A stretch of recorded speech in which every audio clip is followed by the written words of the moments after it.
pulling this together, it's been interesting.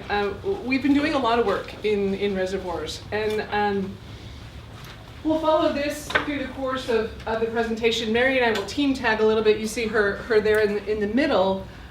We'll talk briefly about the motivation, which, given this audience, I think we're probably all on the same page on that, but I'll run through some of the basics. And then we'll talk about reservoirs. We saw one today. I just want to make sure that we're on the same page in terms of terminology and those kind of things. Mary will then get into some of the work that she's been doing and talk to you about the inventory that we've been involved in. And then we'll follow up with kind of some issues associated with reservoirs and opportunities. Erosion is a big area that we've been working in. It was talked about a little bit today, the idea of as you move water around and reuse water through these systems, what are the changes to water quality that we know about? And then lastly, we'll talk about using reservoirs in concert with a recharge opportunity, so using those systems as part of a recharge effort. So we'll go through the motivation and reservoir basics. I alone do not do this. I will say we a lot, the kind of big picture we. There are a lot of folks that have been involved in this effort. Drs. Massey and Wren are ARS folks. Dr. Wren has been doing a lot of the work in erosion loss, of levee erosion loss in reservoirs. Dr. Ferris and I shared the next three graduate students, Ethan Leonard, Levi Haas, and Clarissa Cahill, all worked in some way, shape, or form on research related to reservoirs. And then Dr. Leslie was a postdoc with our unit and is now a professor at Arkansas Tech.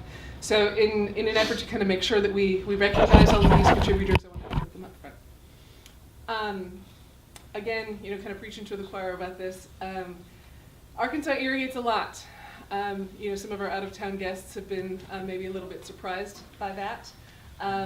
This image shows each dot represents 10,000 acres of irrigated land. So what do you notice about the area where we are in eastern Arkansas? We've got a lot of dots, got a lot of blue dots. And that area is really overlays the alluvial aquifer. And in the lower Mississippi River Basin, we irrigate about 9 million acres of irrigated cropland. Amongst the states, who knows, and those of you who know the answer, can't answer, but Arkansas is ranked what number amongst the states for land irrigated? Number 3. What's that? Number 3. Yes. You've been through this before. No. Was it in our slide? Yes. It's a great, that surprises so many people. It really does. And it should surprise them a little bit, right? This idea that we get a bunch of rain, right? We get 50 inches of rain, we get 1,000 millimeters, 1,200 millimeters of rain a year. Yet we irrigate the third most number of acres. I would submit that it's because we've got easy access to groundwater. Because of that alluvial aquifer, we've been using it to augment our crop production for a long time. The image on the right is slightly different than just the straight blue dot image. We've got blue dots and red dots, but they mean different things. So a blue dot is a 1,000-acre increase in irrigation. A red dot is a 1,000-acre decrease. Okay. So what do we notice about the Intermountain West, parts of California, Panhandle in Texas, some parts of where we are, but mostly we see increases in the lower Mississippi River Basin, decreases in the Ogallala. And that's depicted here, looking at changes. Every 5 years we do, NASS does an inventory of irrigated acres. And you can see, so this is just percent change. Above the line is positive, below the line is negative. You can see Texas has been losing acreage of the last, this is from 1997. 1997 to 2002 in blue, 02 to 07 in kind of the burnt orange, and then the gray is 07 to 12. What do we see about Arkansas? Consistently increasing those number of irrigated acres. So one of the things that is of particular interest in this area where irrigation is so prevalent, right? We have all of this irrigation in the lower Mississippi River Basin. Across the basin, the breakdown is about 80-20 80-20, 80% groundwater, 20% surface water. Okay, it's slightly different in the state of Mississippi, a little bit different in Arkansas, but generally 80-20. The MRVA, or the Mississippi River Valley Alluvial Aquifer, is second only to the High Plains Aquifer for irrigation withdrawals. So that the part of Nebraska where the Ogallala is, we're second only to them.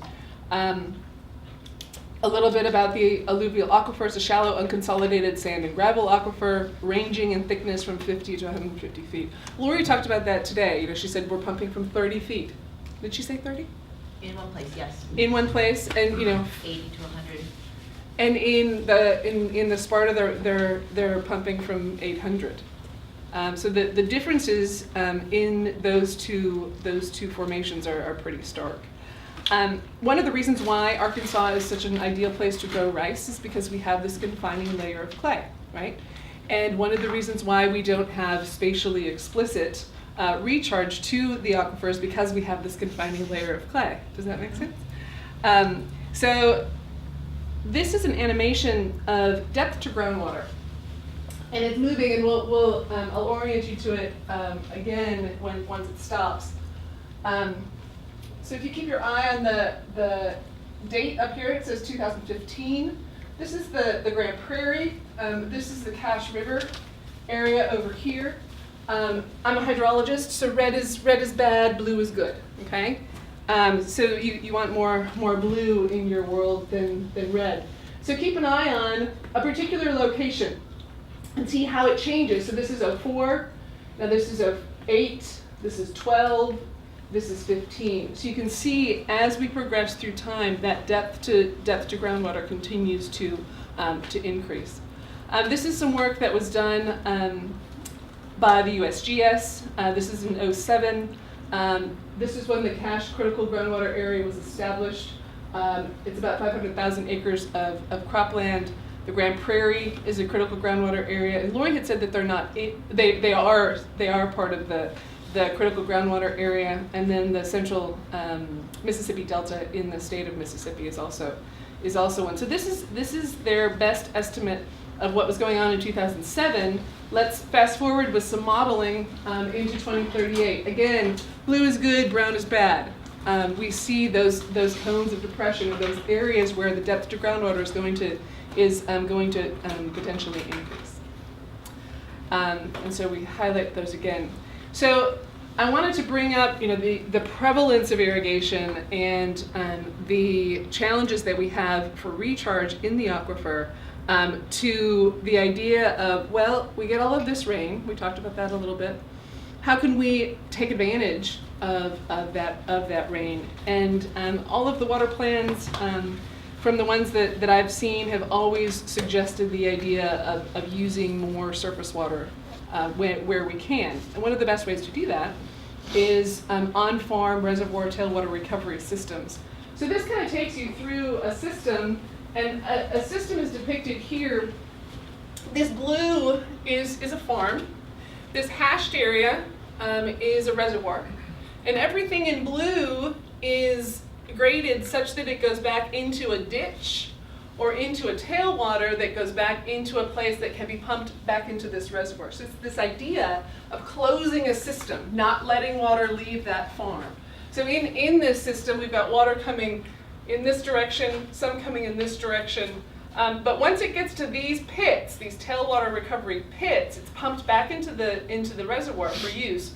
Or what's lost has to get past those rock weirs and gets into this ditch and moves off of the system. Does that make sense to folks?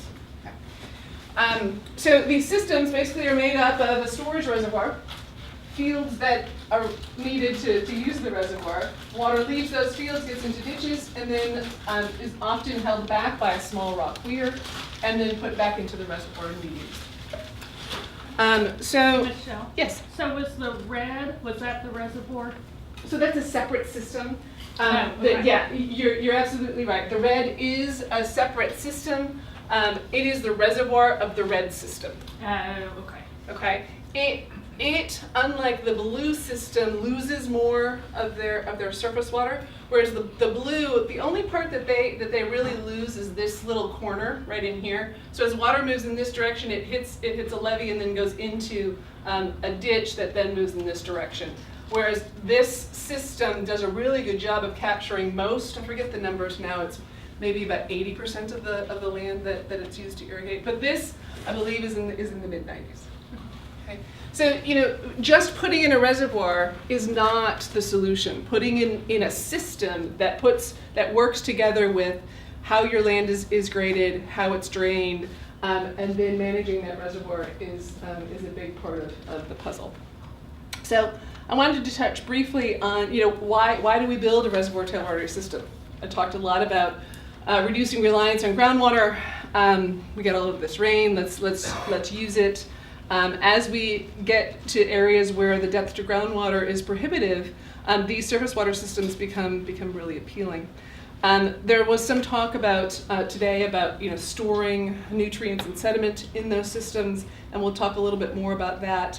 And then the potential for artificial recharge is another potential opportunity or possibility for using these systems to more advantage. There is a little movie here, but it's not working.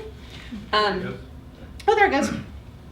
So if there was anyone here who hadn't seen a reservoir, this movie does a nice job of, so this is in Northeast Arkansas. The Clark brothers have been longtime collaborators of ours, and we've been monitoring their reservoirs for a while. So they have, similar to what we saw today, a levee in the middle. They started with a reservoir, decided they needed more space, put in that second reservoir, and it's separated by a levee, but they're hydraulically connected with some pipes that go through that levee.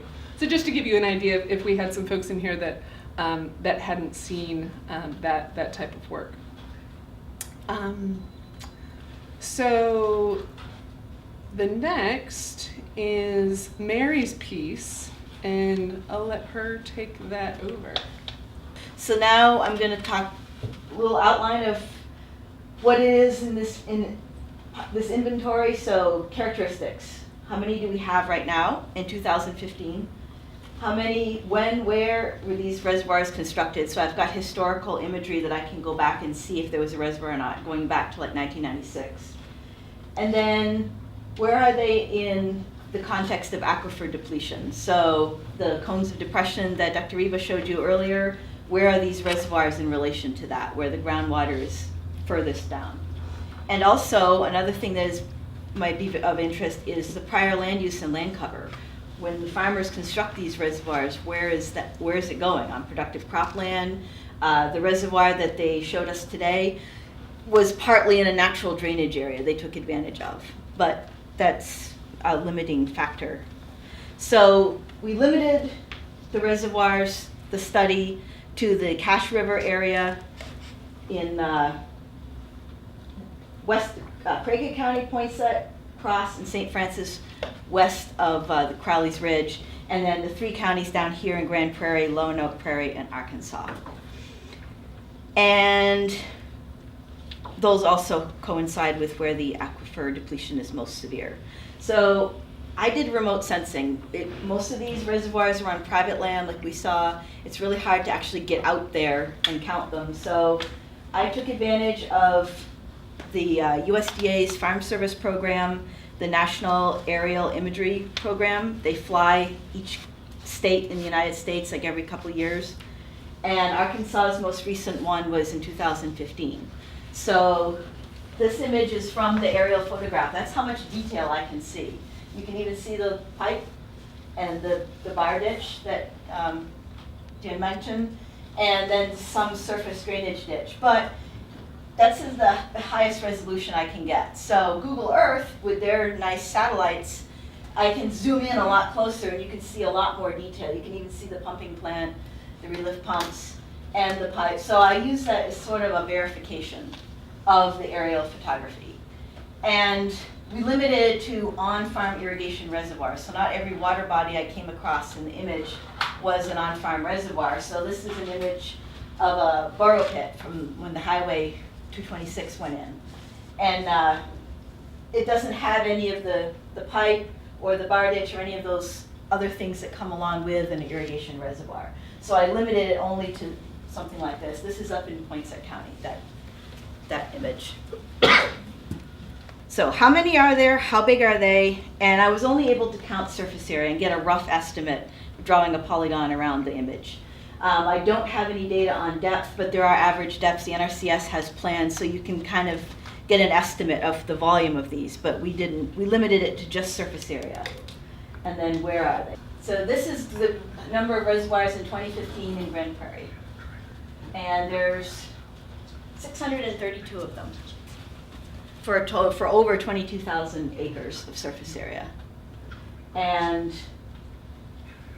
there's nearly 4.5 times as many reservoirs and total reservoir surface area here as there are in the other one. The other critical groundwater region is newer, so they haven't put in as many as they have here. And then this is the Cache River critical groundwater region. And most of the reservoirs you can see are here in Poinsett County. But they only had 143 for about 5,000 acres of surface area of reservoir. And in both of these critical regions, about half of them went in since 1996. So where are they in relationship to this cone of depression? So these are the two images that Dr. Reba showed earlier. I just put up 1996 and 2015. So there's what the Grand Prairie looked like groundwater-wise and reservoir-wise in 1996. And this is what it looks like now. So about double, about 300 and some reservoirs and 78 up here. And now we've got 632 and 143 in Cache River. But the groundwater has declined about 30 feet. How much? About 30 feet on it. Well, because this is an interpolated map, but roughly about 30 feet. And these are just some histograms to give you just a general picture. So this is the area or the number of reservoirs in both of these critical regions. So roughly the average there, most of the reservoirs are about 10 to 50 acres in surface area. So they aren't huge. Cache River has more of the larger ones, but there's a couple really big ones down here in Grand Prairie. Those are the oldest ones, like Lake Tyndall. And then over here is where they are in relationship to the depth to groundwater. And in the Cache River, more of them tend to be situated over their greatest cone of depression. But in all three counties, now I look at it, so that was like lumped all together, and then I broke it up into each county. So we're looking at Grand Prairie, but at the county level, and you can see they're kind of consistent between the three counties. They're all roughly falling in that same size category, but they're in many different places where it comes to the cone of depression. The Prairie counties on the bottom, they're shifted, most of their reservoirs are over where it's deeper. And then in Craighead County, the size, they're all over the place. In Poinsett, they're most like down here in Grand Prairie, but in Craighead, they tend to be much smaller or much bigger. And for the depth to groundwater, St. Francis is really out of that cone of depression. That's that area way down in the south that was kind of green and yellow, and the red was more situated in the north. So that's why there's no reservoirs where the depth of groundwater is deep. Whereas in Poinsett County, they're right over the worst of the cone of depression. And most of their reservoirs are over where it's 130 feet down. So some trends, since I went looking at different years from 1996 all the way up to 2015, they've put in 309 new reservoirs for a total of almost 8,000 new acres since 1996. Cache River has 78 new reservoirs for about a little under 3,000 acres since 1996. So 4 times as many new reservoirs in Grand Prairie, but only 2.5 times as much new reservoir surface area. So I think they tended to be smaller in Grand Prairie than in Cache River. So I also looked at the rates of construction, like how many on average went in per year. And then I looked at the prior land use and land cover. So when I look back kind of this year, and then I looked at the aerial photograph from the previous year, what was the land use there? So 100% cropland, Then a lot of times you see them carve out a portion of a field but combine it with some ditch, stream, wetland, or a low-lying area nearby. So I called that a combination. And then another common prior land use was a strip of a field, just a narrow strip, and they combined that with a ditch and turned that into a reservoir. And I'll be showing you pictures, which do a lot more than a lot of words describing it. And then probably the least common was low-lying land, just something that was naturally sitting there, not growing anything, and they turned that into a reservoir. And as you can see, cropland was #1 prior land use, by far, in both. So the scales are different, obviously, because there's so many more here, but about 230 of those 300 reservoirs were done completely on productive cropland. And Cache River, about 50 from the 78. So where they could, they combined other land uses, but when they couldn't, it had to go in on their productive cropland. So that's just a table full of numbers. But one thing to notice is that few to no reservoirs went in after 2006 on the low-lying land. It's pretty much all used up. And I think right around in the 90s, the Clean Water Act came in, so if it was considered a wetland, it was much harder to do anything with it. So you don't see that land use very much anymore. But prior to 2006, there were a few, but still not that many. So this is my favorite part. So this is what it was, what the land use was before the reservoir went in. So this is imagery from 2013, and this looks like a rice field, I think, with the contours. And then in 2015, you can see where they're starting to dig the reservoir, and then from Google imagery, they have dates on it, and that's from October. They've got it filled in, and the field has shrunk. So that's cropland completely taken out of production. And this is also cropland. You can see they had a stream here, and 1, 2, 3 fields in this block. And now they're starting to dig it out. So portions of this field, and then this stream in the middle, and that becomes a reservoir in 2013. So this is the one that I used in my example of what is a reservoir. So just carved out a portion of the field and put in the bar ditch and the reservoir. And then this is what I'm talking about, the field edge combination. So you can see this is the edge of the field. It's much more brown than the other part. And this kind of low-lying area, and then they combine it together over here. They have the bar ditch and then the reservoir. So they took advantage of just a little strip of their field and left the rest of it in cultivation. And this is up in Craighead County, and there are 5, I think, reservoirs. So in 1996, this was all farmland. And then 2001, this big reservoir went in. So these 2 fields became 1 reservoir.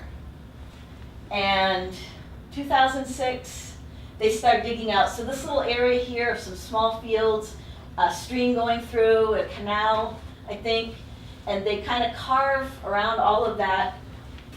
Here in 2006, they're starting to build it, and it's finished in 2009 image.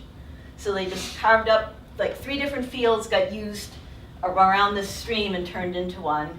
Then in 2013, so up here, you've got 1, 2, couple fields, a long skinny field, and then this stream, I forget what it's called, Big Ditch, I think? Big Ditch. And it comes through here, and it also continues down and ends up in this one too. And then, that's 2009. In 2013, that's a great big reservoir. 326 acres. Yes, it's huge. You can see it, this strip of trees that are all dead. They're like tree skeletons on the horizon as you're driving up 226 and 67 from Little Rock. You can see it on the horizon, like what is that? And then the highway also went in, so the farmer actually lost some part of his field for the highway, but he turned this whole thing into a big giant reservoir. And then in 2015, this little field here, bordering on the southern part of the stream, turned into a reservoir. So that's the 1996 image with 4 different reservoirs on it. So you can see all the ways they combine the cropland and natural features and turn them into reservoirs.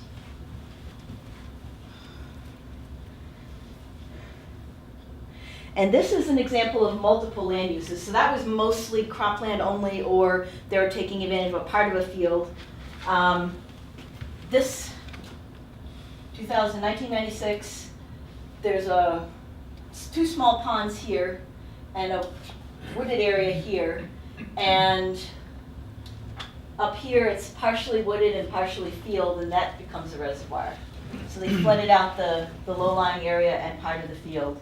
And then in 2006, that triangular, this wooded area here becomes a reservoir. And then lastly, these 2 ponds and part of this field become a reservoir in 2013. So in summary, in Grand Prairie, we got 632 reservoirs for a little over 22,000 acres. Cache River, there's 143 reservoirs, a little over 5,000 acres of surface area. In the future, cropland is going to be the likeliest prior land use. If they're going to build a new reservoir, it's most likely going to have to go in on productive cropland. But the results from our work here could be used as a basis for water resource planning. And also, someone asked me while we were out at the reservoir, I counted these all by hand, looking at aerial photographs.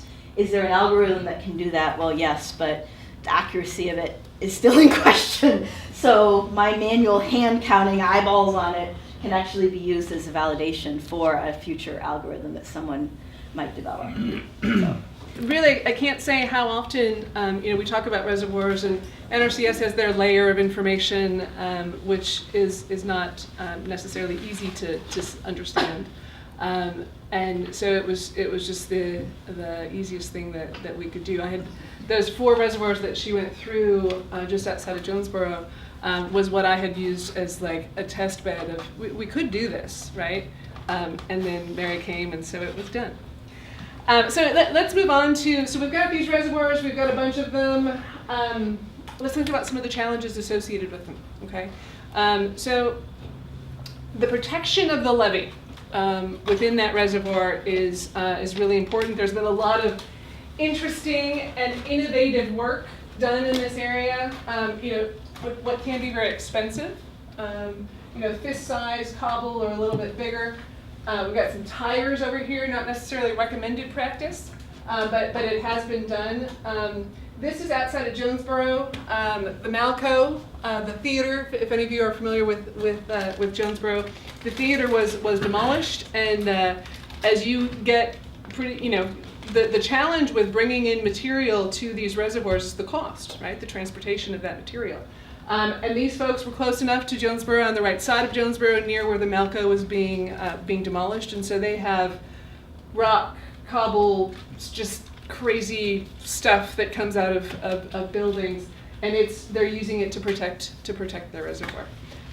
So the idea behind reservoir protection is basically just reducing wave energy. These systems, some can be as small as 10 acres. But some can be as large as 325. I think that may be one of the bigger ones. So we were very interested in understanding how those wave mechanics translate into energy that then erodes away a levee. So we did an erosion study in Poinsett County. We were looking at a newly constructed reservoir. It's about 60 acres in a Henry silt loam. This tower is a very tall tower that has a wind speed sensor at the top, so we can understand what wind then generates what waves. And we said, okay, this is new construction. How much erosion could we get? Let's figure out how to measure it. And so what we did is some conventional surveys. We also took about 3-foot-long rebar that we hammered into the interior of the levee to see as the season progressed. Maybe we'll get an inch or two of loss, and we can measure that, see what that looks like. And we also did some ground-based lidar, which is some of the prettiest pictures that we'll see. So this is a setup of that study. This is the reservoir oriented north to south. That wind tower is up here in the corner. The wave tower, this tower right here, is here. The predominant wind direction in this part of the world comes from the southwest. So the idea, what you'll hear me talk a lot about over the next couple of slides, is fetch, right? So if you have a longer distance over which that wind can blow, those waves have more opportunity to build and gain more energy. Okay, so the longest fetch length is from corner to corner in that direction. So we put this instrumentation out. There are sensors on this wave tower that are running, I believe they're running at about 20 hertz, 20 or 30 hertz. So they're frantically looking at the changes in elevation, so you can see the wave height as it moves past that tower. We thought, oh, this is going to be really interesting and really detailed. We'll probably measure a little bit of loss. Unfortunately, we lost a lot of that levee that year. This producer had not had a reservoir in the past. He filled it up really pretty tall, and then we had some sizable wind events. And so this is an image, and we'll look at some better pictures here in the next slide. But this is June 2012. This is us putting the wind tower in. You can see this red line here. That same red line is on that far side in April of 2013. Let's look at a progression of what that looks like. So again, this is June 2012. We had a fellow that would go out and collect download the data from the wind tower and the wave tower, and he's like, things are getting a little bit close to where our instrumentation was on April 2nd, 2013. So that tower, this tower here is this tower here. So you can see that amount of levee was lost. And so this is April 2nd, 2013, a close-up of this block failure, which is a pretty typical mechanism of failure in these reservoirs, then proceeded on to being essentially removed by April 13th, 2013, when we removed the instrumentation. Michele, can Yeah. I help you move the table? Yeah, that'd be great. away? You want to go towards That's right. right. Perfect. That's great. So we had these pins. We figured, we'll be able to measure a little bit of change. We lost a lot of them because they were completely removed. So this is the idea. They each had a number, and we were going to measure the distance that eventually got exposed. And what you can see in some of the pin data that's available is that loss in the northeastern corner, again, that longest fetch length, causing most of the damage in the north and the northeast corner of that reservoir. These pretty colored images on the right are the ground-based LiDAR data. So this is an image from 2012. And this is an image from 2013. This is the two overlaid on top of each other. So we see in 1 year, we lost roughly 2.5 meters of levee. So looking at that a little bit differently, taking that LiDAR data into 10-meter packets, basically, and looking at each of the different levees, north, south, east, and west, that's a histogram of lateral retreat. So you can see on the north levee, we had as much as 2.5 to 3 meters of loss. But we had, we kind of had loss all over the place, but we see most of that loss concentrated in this northeastern quadrant. So the calculations suggest that we lost about 1,300 cubic meters in about 7 months. And the loss of that is pretty significant. The biggest take-home message from this work is management and education of folks that are putting these in. They're not as straightforward to manage as one might think, and thinking about and managing how you get water into that reservoir is there's a bit of an art to it, right? So you don't want to fill it up at the first rain because you still have several months of windy events that are going to occur. You don't want to wait too long because you're not going to be able to take advantage of filling it up. So there's a balance there that I think we should be doing a better job of. This is an image of some work in the lab in Oxford that tries to mimic this block failure idea. So these are some images on the top. They're just basically time stamped as you go through this process of eroding that levee. The effort here was to understand the dynamics to create that block failure, which we see so readily in the field, but we needed to recreate it, which we hadn't been able to until this point in the lab. So then we can take a whole lot more measurements on what's going on at the face of that levee to understand some of the energetics behind it. So what does all this mean? Where you're going to put your reservoir is important, right? It's important from my opening comments to be put in the context of how your farm functions, but it's also, so you have your reservoir, you've got ditches, you've got fields that drain back to a point that you can then put the water back into the reservoir. But the orientation of that reservoir is also really important for the long-term health of it.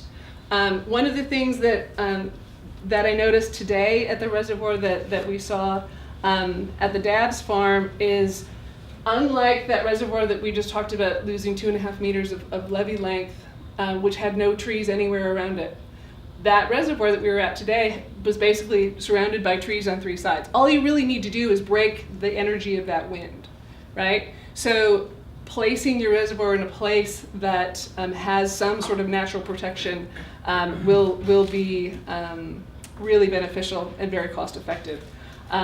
So this is a very detailed analysis of reservoir shape and orientation. You know, the perfect shape to reduce fetch length is a circle. How likely is that?